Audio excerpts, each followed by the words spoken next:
Hello, I am Brianna Gentry. I am doing a presentation on the film The Road by John Hillcoat, which comes from Cormac McCarthy's novel of The Road.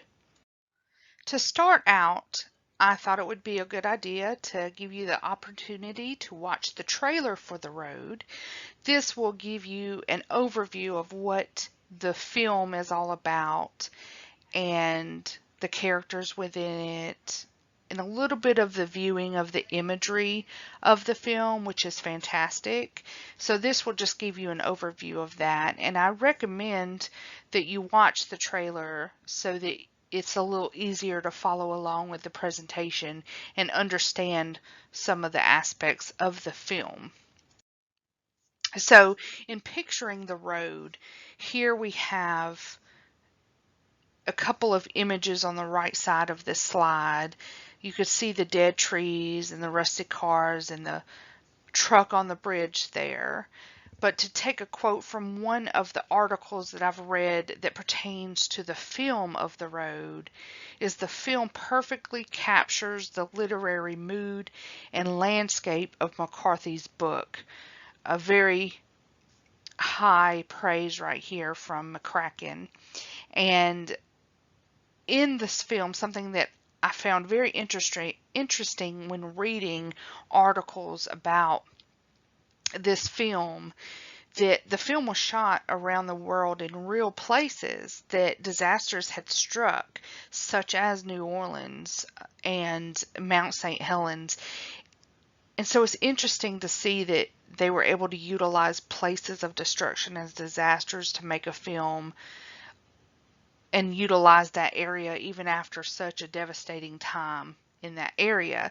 So the scenery in the film, you do see the dark and gray and gloomy as described in the novel, and of course you see the dead trees in that top image on the right, those dead trees on the side, and there's even worse images throughout the film of the trees that have just collapsed and fallen.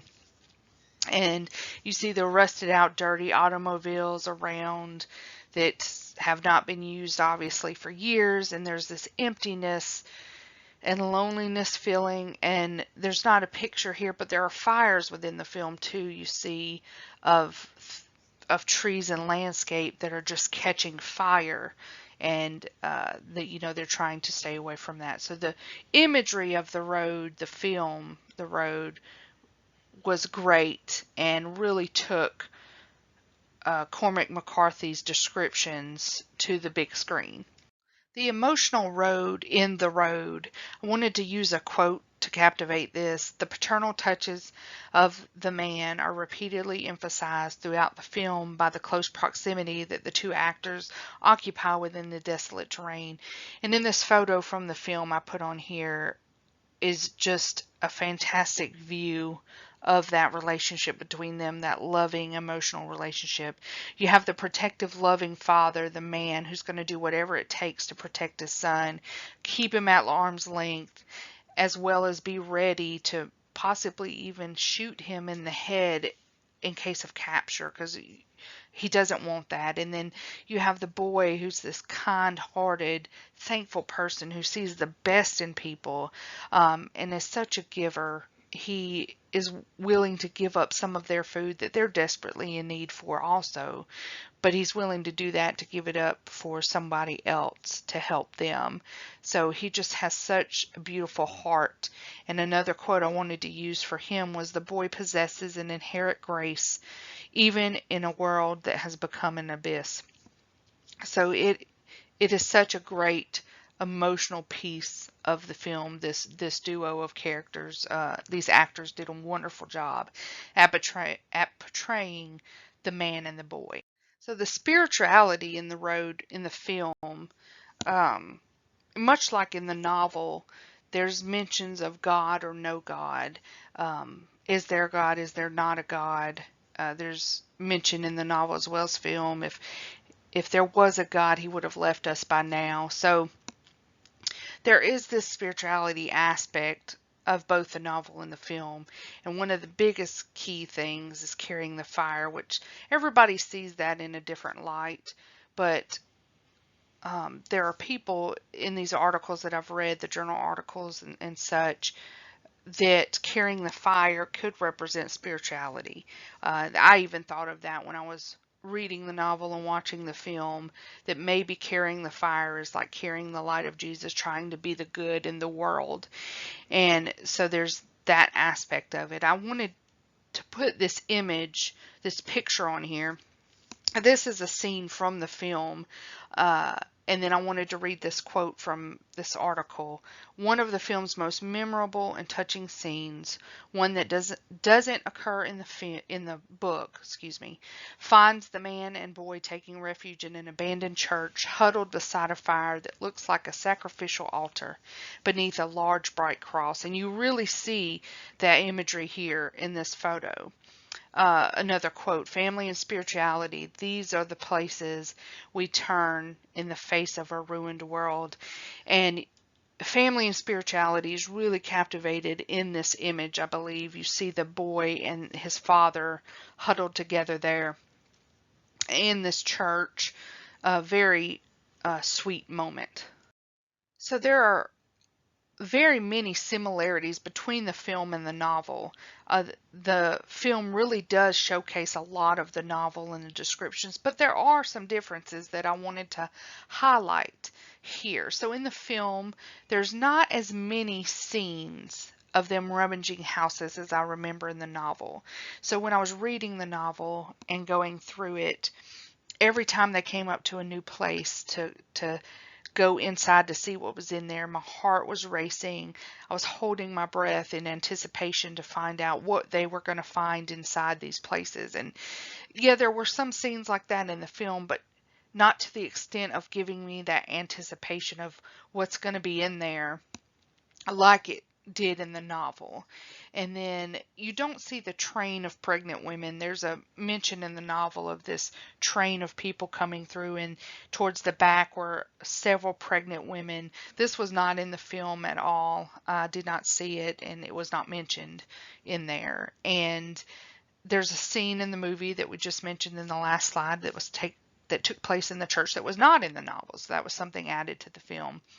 And then the film does not mention or show the infant in the fire, this kind of being cooked with his head chopped off.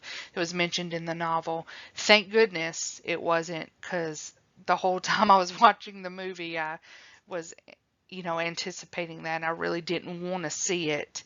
So I'm glad that they left that out. Disappointing part is they only took one trip to the boat in the film, and they never showed the inside of the boat. They didn't give much detail of the boat at all, really, as far as in the film. And then when the thief comes to steal all of their goods when they're on the beach, the boy is actually sleeping in the sand with the tent over him, or the tarp, and this thief is stealing everything around the boy while the man has gone to the boat, and steals everything while the boy is dead asleep. And the man comes back, and he's wakes the boy up, and they don't know what happened, but they finally catch up with the thief like in the novel. I wanted to include a couple of clips from the film for you to watch. I think these are some great clips for you to watch. One is the man killing another man in the woods to protect his son. This was towards the beginning of the film. Towards the middle of the film, they find this underground sanctuary, and afterwards they go up to the house to take this bath and eat a nice meal. It's just such a sweet moment for them. It's a victory for them. So I really wanted to show that. And then the final clip towards the end of the movie was when the thief steals all the man's and boy's belongings. They catch up with him on the road, and what they do to him. Very similar to the novel, but you see it on film here. So I would definitely recommend watching these 3 clips. Throughout the presentation, I've kind of put my opinion here and there, but just to give you an overall of the film, I do believe this is a film worth watching. I do recommend this. The imagery is fantastic. The relationship between the man and the boy is awesome. There's a great feeling of hope within the film. And I do believe that the book describes the desperation of getting food a little better than in the film. The film didn't really showcase that for me, but and there was no scene of the well of the water that was found in them eating rotten apples, because that was such a victory in the novel of this man finding this fresh, clean tasting water. And that was not in the film, so I was a little disappointed in that, as well as I wanted to see the inside of the boat at the beach because the novel described it so well, and I picture it in my head, but I really wanted to see it in the film. They did not show that, but overall the film is absolutely fantastic, and I highly recommend that you watch it, especially after reading the novel. You can really see the book come to life in this film. And this is the works cited page with the references to the 3 journal articles that I used throughout my presentation. I do recommend that you read them and take a look at them. And thank you for watching.